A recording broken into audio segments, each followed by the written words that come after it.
Good morning and welcome back to my channel blogger Pallabi Das. তো তোমরা কেমন আছো? আশা করছি ভালো আছো, আর আমিও বেশ ভালো আছি। তো এই যে টুকটাক সেজে আর এই টুকটাক একটু কিনে যাচ্ছি কোথায়, গাড়ি কিন্তু বেরিয়ে গেছে। এইবার তো তোমাদেরকে জানাতে হবে কোথায় যাচ্ছি। হলো ওর একটা আত্মীয়র বাড়ি, আর সেটা কিন্তু খুবই দূরে, সেই একেবারে বর্ধমানের পাশে মেমারিতে। তো ওখানে যাচ্ছি কি কারণে? হঠাৎ কারোর বিয়ে লাগলো না কি কোনো অনুষ্ঠান? না, এত দূরে যাওয়ার কারণ সেটা হলো যে কি, এরা একটু হুজুকে মাতে আর এরা একটু ঘুরতে যেতে ভালোবাসে, তাই জন্যই হঠাৎ বেরিয়ে পড়লো অনেক দূর যাওয়ার উদ্দেশ্যে।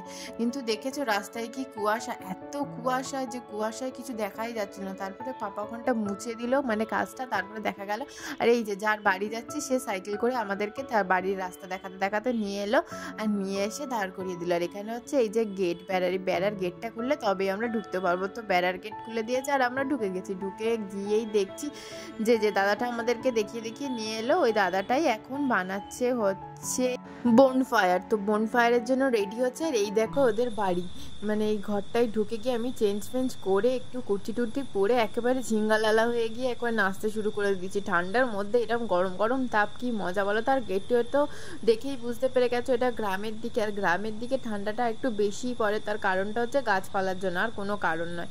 তো তারপরে যখন আমাদের হয়ে গেল তাপ নেওয়া, তারপরে আমরা খেতে বসে গেলাম হচ্ছে পরোটা আর ডিমের ঝোল। তো পরোটাটা এতটাই সফট ছিল, খুব ভালো ছিল পরোটা, ডিমের ঝোলটাও খুব ভালো হয়েছিল। তারপর খেয়ে দিয়ে শুয়ে পড়লাম, আর তারপরেই সকাল হয়ে গেল। সকালে ঘুম থেকে উঠে পড়লাম, উঠে পড়ে ব্রাশ করতে করতে ভাবলাম রাতে যেহেতু তোমাদেরকে বাড়িটা ঘুরিয়ে পুরোটা দেখাতে পারিনি, তো চলো সকালবেলা তোমাদেরকে বাড়িটা পুরো ঘুরিয়ে দেখে দিই। তো ওইটা প্রথমে যে ঘরটা দেখিয়েছিলাম সেটা হচ্ছে ওই ঘরটা, আর তার উল্টো দিকে ছিল আরও একটা ঘর মানে দুখানা ঘর। বাড়ি অনেক বড়, বাড়ি অনেক বড় এরিয়া নিয়ে বাড়িটা। তোমাদেরকে দ্বারা আমি ব্যাক ক্যামেরা করে পুরোটা দেখাবো। তার আগে চললে একটু বাইরে যাই, ব্রাশ করতে করতে বেশ তোমাদের বাইরের ভিউটাও দেখাই। তো এই দেখো বাইরের ভিউ কি দেখাবো, এখানে পাগলা বসে আছে, বসে চা খাচ্ছে আর এই ডগটাকে আদর করছে। তো এইটা হচ্ছে পুরো ওদের ঘর থেকে দরজার সামনে বেরিয়ে এই ভিউটা, মানে খুবই সুন্দর। পুকুর, খাল, বিল, সত্যি কত সুন্দর লাগে না গ্রামের রাস্তাঘাট। কিন্তু এটাও সত্যি যে কি আজ ভালো লাগে কাল ভালো লাগে, কিন্তু এটা যদি তুমি আমাকে বলো এক সপ্তাহ গিয়ে থাকতে, তাহলে আমার ভালো লাগবে না। কারণ যেহেতু আমরা শহরে থেকে অভ্যাস, আর আমরা সব কিছুই হাতের কাছে পেয়ে যাই। তো গ্রামে থাকলে কি হয়, সব কিছুই আমাদের দূরে গিয়ে আনতে হয়, বা হাট বসবে তবে গিয়ে সেগুলো পাবো, সেগুলো তো আমাদের পক্ষে পসিবল নয়, তাই না? তো তারপরে আমরা বসে একটু রোদ পুইয়ে নিলাম, আর তার আগে একটু মানে সাইকেলও চালিয়ে নিলাম, যেটা আমি অনেক দিন বাদে চালালাম, আর চালিয়ে বেশ আমার ভালোও লাগলো। সাইকেল চালিয়ে রোদ পোহাতে বসলাম। তারপরে হুজুক উঠলো কি টিফিন হবে। তো টিফিনের জন্য এরা সেই দূরে যাচ্ছে চাউমিন আনতে, বুঝতে পারছো? চাউমিন আনতে আনতে প্রায় কতক্ষণ লেগে গেছিলো জানো?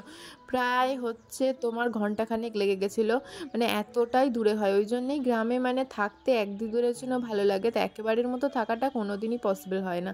তো তারপরে গিয়ে নিয়ে নিলাম হচ্ছে, দিয়ে গেল হচ্ছে চাউমিন আর হচ্ছে দুটো ক্যাপসিকাম। এই দুটো চাউমিন আর ক্যাপসিকাম আনতেই অনেকক্ষণ সময় লেগে গেছিলো, তাও বাইকে করে গেছিলো, তার মানে কতটা দূর ভাবতে পারছো? তো তারপরে সেই চাউমিনগুলো নিয়ে নিল। তো তারপরে আবারও বেরিয়ে পড়লো, মানে ওরা দুজন গেছিলো, এবারে তিনজনে যাচ্ছে। এইবারে যাচ্ছে হচ্ছে মাছ আর মাংস কিনতে, কারণ এটা অনেকটা পিকনিকের মধ্যে, আর খাওয়াটাও হবে পিকনিকের মতো, তো তোমরা দেখতে পাবে।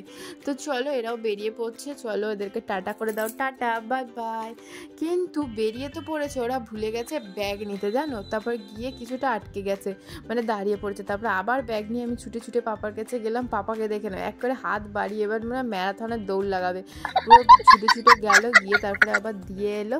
তো তারপরে আমি দিয়ে চাউমিনের জন্য রেডি হয়ে যাচ্ছি, যে এবার আমি চাউমিন বানাবো। তো এরকম প্রস্তুতি নিয়ে আমি চাউমিনের দিকে বলছি, আমি রান্নাঘর না বাইরেই উনুনটা, তো উনুনের দিকে গেলাম। গিয়ে দেখি সে কি কাণ্ড, যে মাই বসে গেছে ওখানে চাউমিন করতে। আর দেখো পুরো রিপাবলিক ডের দিন একেবারে পুরো পতাকা নিয়ে বসে গেছে, সবুজ অরেঞ্জ হোয়াইট সবই রয়েছে, এমনভাবে চাউমিনটা হচ্ছে, বুঝতেই পারছো। তো রিপাবলিক ডের জন্য কিন্তু এটাই একেবারে মুভমেন্ট অফ দ্য ব্রেকফাস্ট যাকে বলে। তো চলো ব্রেকফাস্টটা করে নেবো। তো মা আগে সবজি দিয়ে ওদের মানে মায়েদের নিরামিষটা করে নিচ্ছে, তারপরে আমি করব আমিষ চাউমিনটা। তো নিরামিষে দেখো আদা দিয়ে দিতে বললো মা, আমি তাই আদা ঘষে দিচ্ছি। আমি কোনোদিন নিরামিষ চাউমিনে মানে আমি তো কোনোদিন দেখিও নি আর কোনোদিন খাইও নি আদা দিয়ে চাও। তারপরে আদা দিয়ে তারপরে শুরু করব হচ্ছে আমি রান্না করা। এই যে আমি একটু যেই যেতে মানে ভাজতে গিয়ে খালি খুন্তিটাই নিয়েছি, মানে এত এতটা তাপের মধ্যে ছিল, মানে উনুনের তাপ তো খুন্তিতেও লেগে গেছে, লেগে হাত থেকে পড়ে গেছিলো। তারপরে আমিষটা আমি রান্না করতে শুরু করলাম পেঁয়াজ দিয়ে।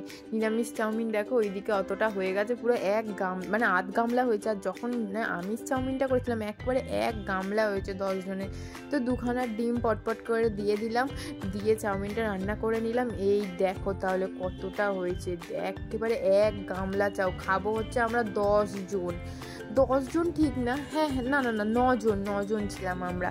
তো এই যে চাউমিন ভাগ করে নেওয়া হচ্ছে, আর এখানে প্লেটগুলো বেশ সুন্দর লাগছে। আর এইরকম মানে এত সুন্দর জায়গা, এত সুন্দরভাবে খাওয়া, একেবারে পিকনিক ফিল, আলাদাই মজা হচ্ছিল। তো তারপরে ওখান থেকে এই যে দিয়ে দিলাম সবাইকে। প্রথমেই আমি আমার বরবরকে দিয়ে দিলাম। আমার বরবরকে দেওয়া মাত্রই বললো, তুই সবাইকে দিসনি, আমাকে কেন আগে দিয়েছিস? রে বাবা রে, আমি তো তোকেই সামনে দেখতে পেয়েছি তাই না দিয়েছি, কি বলো তো, কি বলবো। তারপরে ওখানে ছিল যে দাদাটার বাড়িতে গেছিলাম, সেই দাদাটাকে দিয়ে দিলাম। আর তারপরে নিয়ে নিলাম হচ্ছে আমি। তো এই প্লেটটা আমার খুব ভালো লেগেছিলো, ওই জন্য আমি এই প্লেটটাকে টকাস করে তুলে নিয়েছি। আর চলো খেয়ে নিয়ে বলি কেমন হয়েছে। কারণ চাউমিন এটা হচ্ছে কি, আমি যে ভেজটা মা বানিয়ে রেখেছিলো আর যেটা আমি ননভেজ বানিয়েছিলাম সেটার সঙ্গে মিশিয়ে দিয়েছিলাম, বেশ ভালোই খেতে হয়েছিল। তারপরেই শুরু হয়ে গেল সবার ডিমান্ডে সেই ফুলসজ্জার রাতের নাচ। তো চলো আবার নাচতে শুরু করি।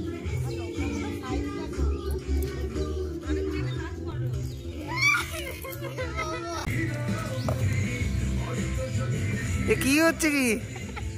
তো ফুলসজ্জার রাতের নাচ শেষ, তারপরে তো আরও ধরনের নাচ ফাচ হলো। তারপরে শুরু হলো রান্না করা, যদিও আমি রান্না করিনি। তারপর চাউমিনটাই যতটুকু করেছি, তারপরে ওখান থেকে চলে গেছিলাম আরও একটা জায়গা, তার জন্য আমি রেডি হতে চলে গেছিলাম। তার আগে তোমাদের দেখিয়ে দিলাম যে মাছ মাংস কী এসছে। ওইখানে দেখলে যে মাছ হচ্ছে, কিন্তু মাছ সবার জন্য নয়, যারা মাছ খায় তাদের জন্য, আর যারা মাটন খায় না তাদের জন্য মাছ, আর যারা মাটন খায় তাদের জন্য তো মাটনই বটে, তারা কিন্তু মাছটা তো অবশ্যই পাবে না। তো চলো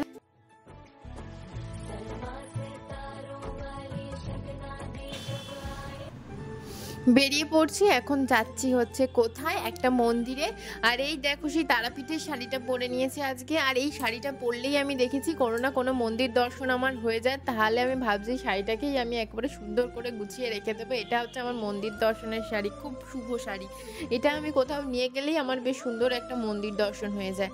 তো তারপরে ওখান থেকে গেছিলাম মন্দির দর্শন করতে। এই দেখো এই মন্দিরটা হচ্ছে প্রতিষ্ঠিত মন্দির। এখানে হচ্ছে আমার শাশুড়ি মাও এসে বিয়ের পরে প্রণাম করে গেছিলো, আর এখানে আমাকেও তাই জন্য প্রণাম করতে নিয়ে আসা হয়েছিল। তো গিয়ে দেখলাম কালী মায়ের মূর্তিটা একেবারে অন্যরকমভাবে করা। আর ও যেহেতু আজকে মানে খাবার খেয়েছে আর কাপড় চেঞ্জ করে আসেনি, মানে জামা কাপড়, তো সেই জন্য ওপরে উঠতে পারিনি। আমি একাই উঠলাম, উঠে মাকে দর্শন করলাম, দক্ষিণা দিলাম, দিয়ে মায়ের কাছে সব কামনা জানালাম যে মা তুমি যেভাবে আমাকে বিয়ের আগে সহায় করে চারদিক দিয়ে ঘিরে রেখেছিলে, কোনো আমাকে মানে বিপদ থেকে বাঁচিয়েছিলে, তুমি সেভাবে আমাকে বিয়ের পরেও চারদিক দিয়ে বিপদ থেকে বাঁচাও। আমাকে ভগবান তুমি কালী আমার পাশে। আর এমনিতেই আমি কালী ভক্ত, তো কালী মাকে দেখলে আমার কেন জানি না প্রচণ্ড, মানে যে কোনো কালী মায়ের মন্দির দেখলেই আমার খুব ভালো লাগে, সেখানে যেতে আমার খুবই ভালো লাগে। তারপর প্রণাম করে মায়ের কাছে সব দুঃখ কষ্ট জানিয়ে চলে এলাম। আমি জানি মা যেমন আমাকে বিয়ের আগেও মানে আমার সাথে থেকে আমাকে সব দিক দিয়ে বাঁচিয়েছে, আমাকে বিয়ের পরেও বাঁচাবে। তো চলো তারপরে ওখান থেকে চলে গেলাম ওদের বাড়ির দিকে। তো বাড়ির দিকে এসে দেখছি কি কাণ্ড রে বাবা, এসেই সবাই মোটামুটি খেতে বসে পড়েছে। আর এখানে আমার থালা বাড়া রয়েছে, কিন্তু আমি ভাবলাম না এখন খাওয়া যাবে না, তার আগে হচ্ছে সবাইকে একটু খেতে দিন। তো সবাইকে বললাম, তো আমার কেউ কথা শুনলো না বলে আমি ধাক্কা, কেউ যখন কথা শুনছে না তাহলে আমি খেয়েই নিই। তারপরে এই যে দেখো কি রান্না হয়েছিল। এইটা হচ্ছে বেতো শাক, জানি না কে খেয়েছো, প্রচণ্ড তেলে টাইপের, অসাধারণ খেতে। আর তারপরে ছিল বেগুন দিয়ে খেয়ে নিয়ে আর ভাবলাম আমাকে কেউ মাছ টাছ দেবে, একটু ভাত সাইড করে রাখলাম, দেখি কেউ দিলই না। কিন্তু তার বদলে আমাকে কি দিল, এই যে mutton, it's my favourite dish. তো এইটা পেয়ে আর কি বলো, এইটার পরে আর কোনো খাবার চলে? কিন্তু আমার না, যখন আমি মায়ের ওখানটায় গেছিলাম না, একটা ছোট্ট মতো ছাগল ঘুরে বেড়াচ্ছিল, ওকে দেখে না সত্যি মনে হচ্ছিলো মাটন খাওয়াই ছেড়ে দেবো। আবার যখন চোখের সামনে এটা দেখলাম তখন জিভ দিয়ে জল পড়ছে। কিন্তু কেন যে এগুলো এত খেতে ভালো হয়, এগুলো যদি সত্যি কোনো কারণে একবার ছেড়ে দেওয়া যায় না, সত্যি খুবই ভালো হবে। তো আমি জানি না, চেষ্টা তো করবো, যদি কোনো কারণে এই খাওয়াগুলো ছেড়ে দিতে পারি তাহলে। আমি জানি না আমি ছেড়ে দিলে কি হবে, আরও মানুষ তো খাবে, ওদেরকে হত্যা তো করতেই থাকবে, তাই না? তো আমি চেষ্টা করছি, দেখা যাক কতদূর কি করা যায়, যাতে আমিও এটাকে আমি এই মানে এই যে মাটন জিনিসটাকে ছেড়ে দেওয়া যায়। আর এটাতে খেলে, মাটন খেলে অনেকটা পেটেরও কষ্ট হয়, এটাও সত্যি কথা, কারণ রিচ জিনিস তো প্রচণ্ড। তারপরে খেয়ে দিয়ে একটুখানি শুয়ে নিয়ে বেরিয়ে পড়লাম হচ্ছে মেলার উদ্দেশ্যে। মেলা মেলা মেলা, কিন্তু এটা আসলে মেলা নয়, এটা হচ্ছে হাট। এটা হচ্ছে যেহেতু শুক্রবার ছিল, তো শুক্রবার দিনকে আমরা গেছিলাম। এটা হচ্ছে শুক্রবারের হাট বসেছে, বক্সিগঞ্জের পদ্মাপাড়ে নয়, এটা হচ্ছে বর্ধমানে মেমারির ভিতরে বসেছে। তো ওখানে আমরা আস্তে আস্তে এই যে মাঠের মধ্যে নেমে পড়লাম। আমি তো প্রথমে মেলার মতো ভেবেছিলাম, মেলা বলেই প্রথমে তোমাদেরকে বললাম, আর আমি ভেবেও ছিলাম মেলা। তারপরে গিয়ে দেখছি অবাক কাণ্ড, চারদিকে সব। আর প্রথমে জিলিপি টিলিপি দেখে তো মানুষ ভাববেই যে মেলা। তারপরে দেখছি চারদিকে যে সবজি বসেছে, জামা কাপড় বসেছে। তখন আমি জিজ্ঞাসা করলাম যে এটা তো মেলা নয়, এটা কি? সবজি তো মেলায় বসে না, আর জামা কাপড়ও বসে না। তো সবাইকে মানে ওখানেও মানে যারা থাকে তাদেরকে জিজ্ঞেস করতে বললো যে কি না, এটা তো মেলা নয়, এটা হচ্ছে হাট, যেহেতু শুক্রবারে হাট বসে। তো চলো আমরা ঘুরে দেখি।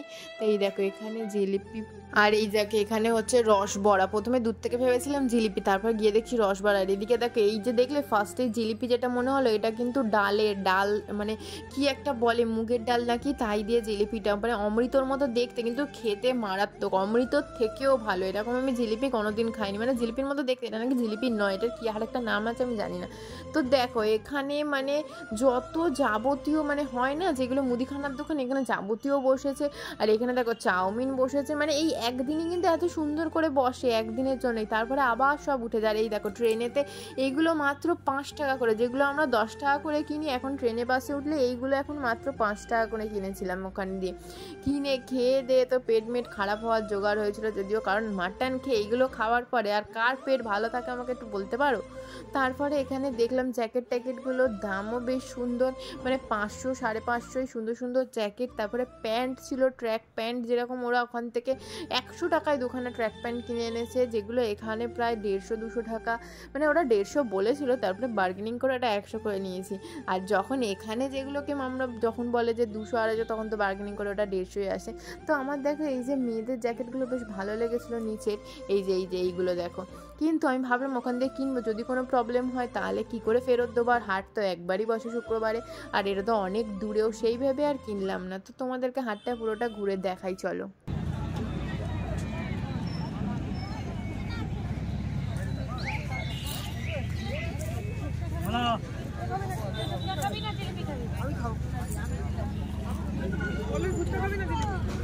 জিলিপি খাবো বলেছিলাম, জিলিপি খাবো, তাই বলে কি শুধুই জিলিপি খাবো? আমি বলেছি জিলিপি খাবো, সাথে ফুচকাও খাবো। তো তোমরা আমাকে দেখো অবাক হো না ফুচকার দোকানে, ঠিক আছে? কারণ আমি ভাই ফুচকা লাভার, ভাই মেয়ে মানেই ফুচকা খেতে ভালোবাসে, বুঝতেই পারছো। ফুচকা দেখার পরে কি করে না খেয়ে থাকি বলে। আর ওখানে ফুচকা জানো 10 টাকার কটা, 10 টাকা দিয়েছিল 7টা। এখানে তো মানে কি বলবো, পারলে 2টো করে দিলে ভালো হয়, 5 10 টাকা, ওরা খুশি হয়ে যায় খুব। তারপরে ওখান দিয়ে খেয়ে নিয়ে তারপরে এই যে এইগুলো কিনে খেয়েছিলাম, উফ কি যে খেতে, মারাত্মক খেতে। তারপরে এই দেখো মেলাটাকে টাটা করে ওখান থেকেই রাতের বেলা বেরিয়ে যেতে হলো। তো সন্ধেবেলা বেরিয়েছিলাম, আবারও সেই কুয়াশার কবলে পড়েছিলাম, কুয়াশা পেরিয়ে বাড়ির উদ্দেশ্যে চলে এলাম। তো তোমাদের ব্লগটা কেমন লাগলো? আশা করি ভালো লেগেছে। ভালো লাগলে প্লিজ লাইক, শেয়ার আর সাবস্ক্রাইবটা করে যেও প্লিজ, হ্যাঁ।